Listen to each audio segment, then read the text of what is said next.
Okay, good morning guys. So this is the last topic of chapter first, taxonomical aids, right? Taxonomical aids. Here aids means a help. Simply taxonomical aids होते क्या? Taxonomical aids are all those procedure or techniques that is used to store and preserve information as well as the specimen. सारी की सारी techniques और तरीके जिस हिसाब से हम किसी भी लिविंग बींग्स को या इंफॉर्मेशन को स्टोर कर सकते हैं और स्पेसिमेन को प्रिजर्व कर सकते हैं रेफरेंस के लिए या फर्दर स्टडीज के लिए, इनको हम कहते हैं टेक्सोनॉमिकल एड्स. जनरली जो टेक्सोनॉमिकल एड्स आपके यूज होते हैं वो होते हैं आपका herbarium, botanical gardens, museum, zoological park and की. ये सारे के सारे तरीके हैं या टेक्निक्स है जिससे हम प्लांट्स की, एनिमल्स की इंफॉर्मेशन को स्टोर कर सकते हैं. इवन स्पेसिमेंस को, लाइव स्पेसिमेन को भी प्रिजर्व करके रख सकते हैं फर्दर स्टडीज के लिए और रेफरेंस के लिए. ये काफी हेल्पफुल होते हैं टेक्सोनॉमिकल स्टडीज में. ठीक है, तो वन बाय वन हम इसको डिस्कस करेंगे. ठीक है, तो आपको समझ में आएगा टेक्सोनॉमिकल एड्स क्या होता है. It's a procedure and technique to store and preserve information as well as specimen for further studies and reference. Right, तो सबसे पहले आपका हर्बेरियम. हर्बेरियम क्या होता है?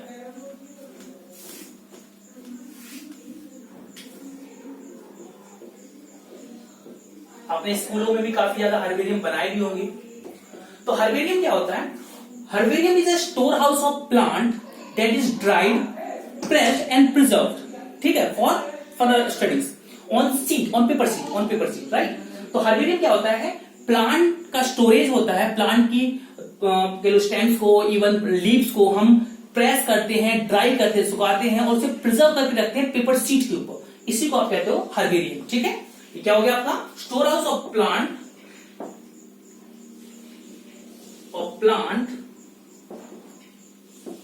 That is dried, pressed and preserved on paper sheet. ठीक है, तो ये स्टोर हाउस होता है प्लांट का, जिनको हम ड्राई करते हैं, प्रेस करते हैं और प्रिजर्व करते हैं पेपर सीट के ऊपर ताकि उसे फर्दर स्टडी कर सके. ये जो पेपर सीट्स आपकी होती हैं जस्ट लाइक फाइल टाइप की होती है, जिसमें हर एक के स्टेम में भी और लीव्स हर एक प्लांट की आपकी कलेक्टेड होगी. उसके ऊपर कलेक्टर का नाम होगा, डेट होगी, टाइम होगी, किस जगह पे प्लेस होगी, किस प्लेस से आपने वो स्पेसिमेन कलेक्ट किया है, किस डेट को कलेक्ट किया है, टाइमिंग क्या है आपकी, किसने कलेक्ट किया है, कलेक्टर का नाम उसके ऊपर होगा, उसके ऊपर उसका local name, English name, botanical name होगा, एज वेल उसकी फैमिली भी होगी. ये सारे चीज का डिस्क्रिप्शन उसी पेज के जस्ट नीचे उसका दिया होता है कि जिससे वो प्लांट या स्पेसिमेन बिलोंग करता है. तो इससे हम कहते हैं हर्बेरियम. हर्बेरियम स्कूल में एज अ प्रोजेक्ट वर्क भी दिया जाता है बनाने के लिए. ये फर्दर स्टडीज को जो एस्पायरेंट होते हैं, जो बोटेनिकल में अपना करियर बनाना चाहते हैं, उनकी स्टडी के काफी ज्यादा हेल्पफुल होता है. ठीक है, हर चीज हर्बेरियम के थ्रू स्टडी कर सकते हो. जस्ट लाइक लाइब्रेरीज होती है, इसकी भी बड़ी बड़ी लाइब्रेरीज भी बना दी जाता है हर्बेरियम की. अलग अलग स्पेसिमेन, अलग अलग चीजों में आप इक्विप कर देते हैं सब चीजों को. ठीक है, नेक्स्ट आपका इसमें botanical garden. Okay, next one is botanical garden.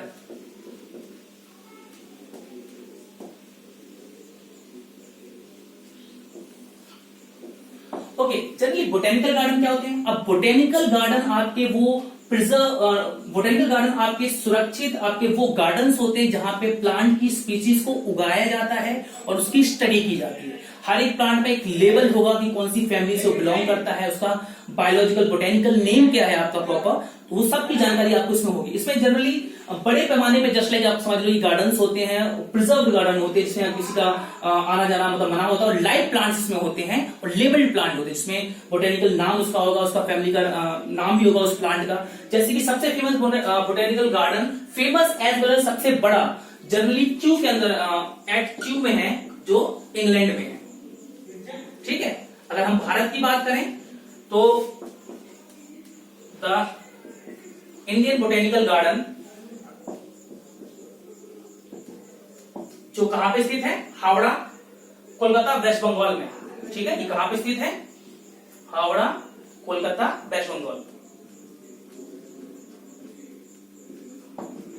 Right, तो ये कुछ फेमस आपके बोटेनिकल गार्डन. लखनऊ में भी एक बोटेनिकल रिसर्च गार्डन है आपका. तो ये आपके कुछ बोटेनिकल गार्डन है जिसमें लाइव स्पेसिमन प्लांट के होते हैं काफी ज्यादा, और हर एक प्लांट्स आपका लेबल होता है जिसमें उसका बोटेनिकल नाम, लोकल नेम सब लिखा होता है, प्लस प्लस इस फैमिली से बिलोंग करता है वो भी लिखा रहता है. तो फर्दर स्टडी के लिए और रेफरेंस के लिए जो जनरली बोटेनिकल की स्टडी करना चाहते हो काफी अच्छे होते हैं आपके ये botanical gardens. Next one is museum.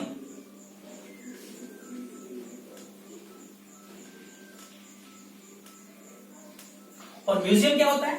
Museum में जनरली प्लांट और एनिमल दोनों के स्पेसिमेन को प्रिजर्व करके रखा जाता है फॉर द रेफरेंस और स्टडी के लिए। ठीक है, म्यूजियम क्या हो गया?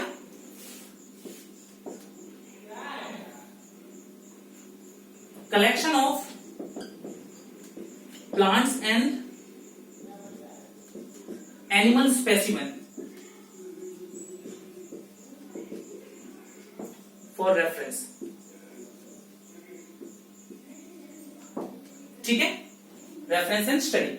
तो जनरली म्यूजियम में बड़े बड़ी सिटीज के अंदर म्यूजियम्स होते हैं जहां प्लांट्स को, एनिमल स्पेसिमेन को प्रिजर्व करके रखते हैं डिफरेंट सॉल्यूशंस के ऊपर। स्पेशली एनिमल्स के अगर स्पेसिमेन आप देखे जाए तो इसमें भी आप प्रिजर्व करके रखते हो। म्यूजियम आपके स्कूल्स में और इंस्टीट्यूट कॉलेजेस में भी होते हैं आपके। जनरली अपने लैब जो कहते हैं बायो लैब हो गया, तो बायो लैब में बहुत सारे स्पेसिमेन ग्लास के जार में हम स्टोर करके रखते हैं, जिसको कुछ पर्टिकुलर केमिकल के अंदर स्टोर करके रखते हैं। जनरली इसका नाम है आपका फॉर्मल्डिहाइड या मिथेनॉल, राइट। तो ये क्या करता है, इसको लंबे समय तक बरकरार रखता है उसी पोजीशन में जैसे वो कलेक्ट किया गया है, उसे सड़ने नहीं देता।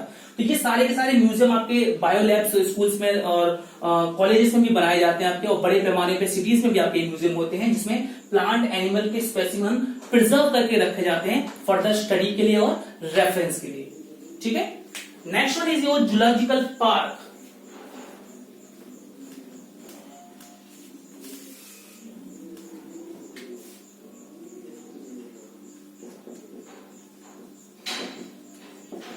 जूलॉजिकल पार्क्स भी आपके जस्ट लाइक आपके पार्क्स होते हैं जहां पे नेचुरल हैबिटेट में हम एनिमल को प्रिजर्व करके रखते हैं, राइट। जूलॉजिकल मींस जू, जैसे एग्जांपल आपकी जूस हो गए, सबने देखे होंगे जूस, राइट। तो इसमें क्या होता है, इसमें जनरली हम एनिमल्स को उन्हीं के नेचुरल हैबिटेट में प्रिजर्व करके रखते हैं ताकि उनके हैबिटेट के बारे में स्टडी की जा सके, उनके बिहेवियर के बारे में स्टडी की जा सके। तो नेचुरल पार्क, जैसे कि नेशनल पार्क्स भी होते हैं आपके, नेचुरली आपने सुने होंगे national parks, different national parks हैं आपके देश में पूरे, राइट। तो जूस के एग्जांपल हुए जहां पे उनके नेचुरल हैबिटेट में हम रखते हैं सारे के सारे एनिमल्स को, ताकि उनके हैबिटेट कहां रहते हैं, कैसे वो बिहेव करते हैं, क्या खाते हैं, इन सब की स्टडी काफी आसानी से हो जाती है। ठीक है, नेक्स्ट वन इज योर की, द लास्ट वन इज की। की भी आपका एक टैक्सोनॉमिकल एड्स है जो हेल्प करता है identification of plants and animal on the basis of similarity and dissimilarity. ठीक है, तो ये क्या है, it is taxonomical aids which help in identification of plants and animals on the basis of, किसके बेस के ऊपर, on the basis of similarity and dissimilarity।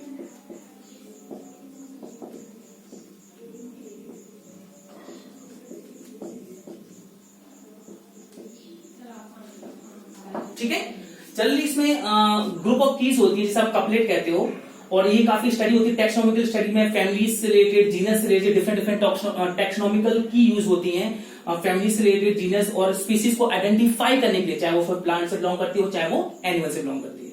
तो दिस इज की, it is a taxonomical aids which help in identification of plants and animal on the basis of similarity and dissimilarity. तो ये कुछ आपके taxonomical aids होते हैं जो help करते हैं टैक्सोनॉमिकल स्टडीज में, और स्टोर करते हैं इंफॉर्मेशन को, प्रिजर्व करके रखते हैं फर्दर स्टडी के लिए। कोई फ्यूचर में स्टडी करना चाहे with the help of this taxonomical aids different species की स्टडी वो कर सकते हैं। तो दैट्स इट, यहाँ आपका चैप्टर खत्म होता है।